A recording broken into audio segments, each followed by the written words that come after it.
Hello.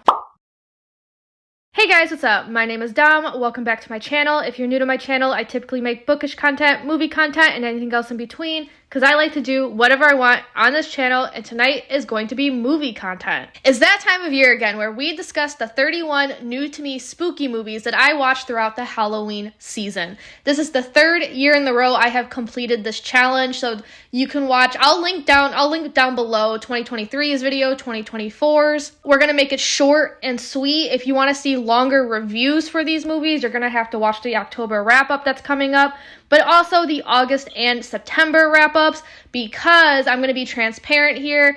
I wish I could watch 31 movies in the month of October, new to me movies. 31 new to me movies in October is unattainable, so I start my spooky watches in August. So my Halloween season is August 1st to October 31st. So what is this video going to entail? It's going to be the same thing as the other two videos where I say the name of the movie, the year it came out, a synopsis, a very quick review, and then a star rating. And I'm just going to put the posters on screen. Now, I do want to let y'all know you're going to be seeing a lot of classic horror on this list, and you're going to be asking yourself, Dom, how have you not seen these movies yet? And that is because I was a big fucking baby when I was a child. One, I actually wasn't allowed to watch horror movies as a kid, but two, I was the biggest baby. If E.T. scared the shit out of me when I was a kid, do you think I was going to be watching something like Scream and A Nightmare at Elm Street when I was a child? Absolutely not. And then I just kept pushing them off until this year. I was like at 28 years old in the year 2025, this is the year to do it. Without further ado, let's just jump right into this. All right, so number one, we have 2025's Together. This is about a couple in a strained relationship who move to the countryside, and a strange encounter makes their bodies obsessed with each other. And y'all, this shit was fucking hilarious. I'm not sure if that was intentional, but the entire theater was cackling throughout the entire movie.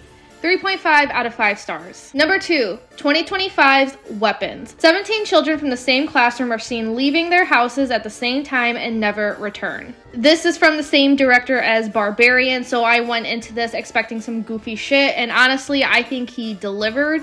I thought this was a perfect balance between scary and humorous. 4.5 out of 5 stars. Number 3, 1941's Suspension. This is about a woman who suspects that her new husband wants to kill her. So I've reacted to this actually. I spent the entire movie very stressed out, and I was very pissed off at the husband, and I thought I knew where the story was going, but I did think the ending felt lackluster. And given the behind the scenes information I was reading about, you're supposed to take it at face value, but I am apparently a very distrustful person.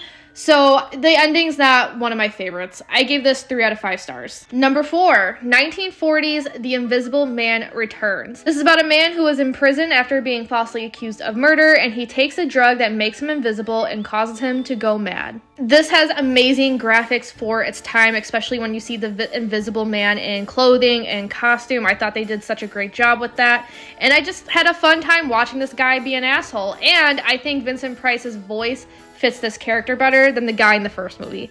3 out of 5 stars. At number 5, 1962's Carnival of Souls. The lone survivor of a car accident moves to a new town and is haunted by the ghost of an abandoned carnival. So one of my fears, one of my strange fears, is opening my windows and seeing a face just staring back at me, that peeping Tom.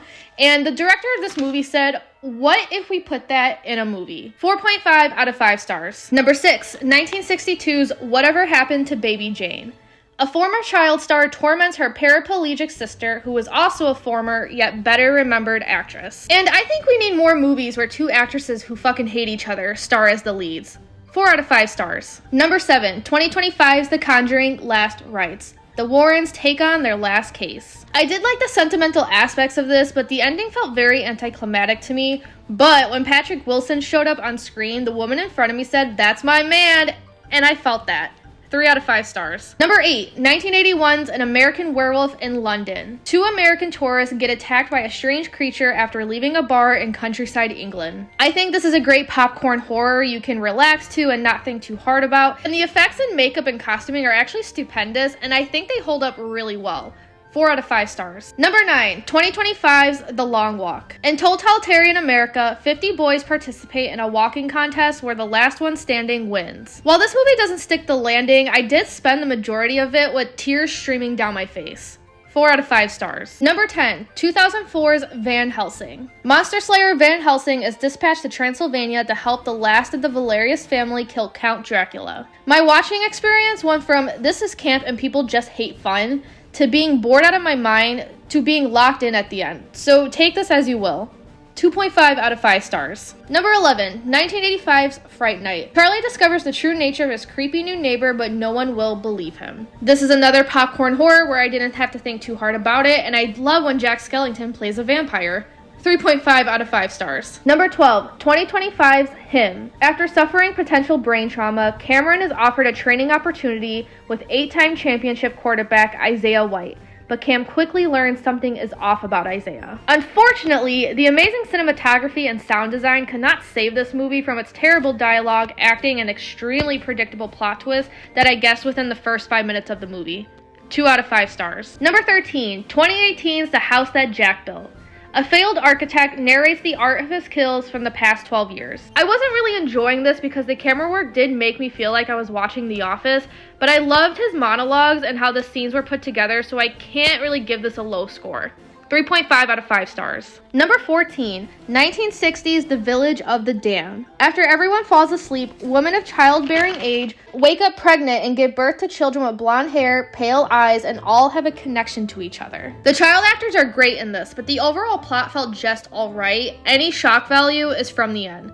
2.5 out of 5 stars. Number 15, 2005's The Exorcism of Emily Rose. Supposedly based on a true story, after Emily Rose dies, Father Moore is on trial for murder. He insists that during the trial, the truth must be told. So I was told by a few people, actually, that if you're Catholic, you'll probably find this movie terrifying, and I was like, ooh, I'm Catholic, and this movie ended up putting me to sleep. 2 out of 5 stars. Number 16, 1931's Frankenstein. Henry Frankenstein brings a human monster to life, but is dissatisfied by the monster's violent rage. This is one of those classic movies where I personally wasn't scared just because I've seen so many horror movies at this point, and at this point in time, Frankenstein feels like a movie you've seen before, but it's one of the rare instances where I could totally understand why audiences back in the day were absolutely terrified, and I have nothing but respect for that. 4 out of 5 stars. Number 17, 1935's Bride of Frankenstein. Dr. Frankenstein agrees to create a new creature. And same thoughts as the last movie, but the makeup in this movie is absolutely fire. 4.5 out of 5 stars. Number 18, 2023's When Evil Lurks. Residents of a rural town believe a demon will be born among them soon. While I did enjoy this overall, I do feel like I'm missing something and that I wasn't seeing what everyone else was, because honestly, I was more so annoyed watching this than scared and creeped out. 3.5 out of 5 stars. Number 19, 1981's The Evil Dead. A group of college students find a book of the dead in a cabin they've rented for the weekend. Honestly, in the end, this movie felt a lot more creative than I thought it'd be, and it's another movie with fire makeup and fire effects. 4 out of 5 stars. Number 20, 1996's Scream. A girl is targeted by a mass killer who uses scary movies as part of a game. I went into this expecting a corny slasher, but I ended up getting a fun commentary about horror movies instead. 4 out of 5 stars. 21, 1986's Mr. Boogedy. A family discovers their new home is haunted by the family that lived there 300 years prior. This is probably the stupidest movie I've seen this year and one of the stupidest movies I've ever seen in my life.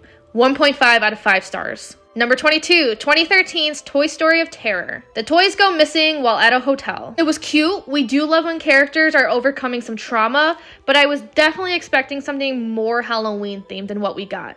3.5 out of 5 stars. Number 23, 1984's A Nightmare on Elm Street. Teenagers are being killed by a serial killer in their dreams. Admittedly, this one didn't click for me for some reason, and I ended up laughing more than I probably should have. 3 out of 5 stars. Number 24, 2025's Black Phone 2. 4 years after surviving the grabber, Finn's sister starts to receive calls from the Black Phone, and when the siblings go to the winter camp to solve the mystery, they learn the grabber is more significant to them than expected. This really leans into the supernatural aspect, which is to be expected, but halfway through the movie, I realized what I liked about the first one so much is just that the villain is just some dude down the street. 2.5 out of 5 stars. 25, 1992's Death Becomes Her. Helen plans to kill Madeline after Madeline stole her husband, but a magic potion causes plans to derail. I read a review that said this movie was for the girls and the gays, and I would agree with that assertion. 3.5 out of 5 stars. Number 26, 1998's Child's Play.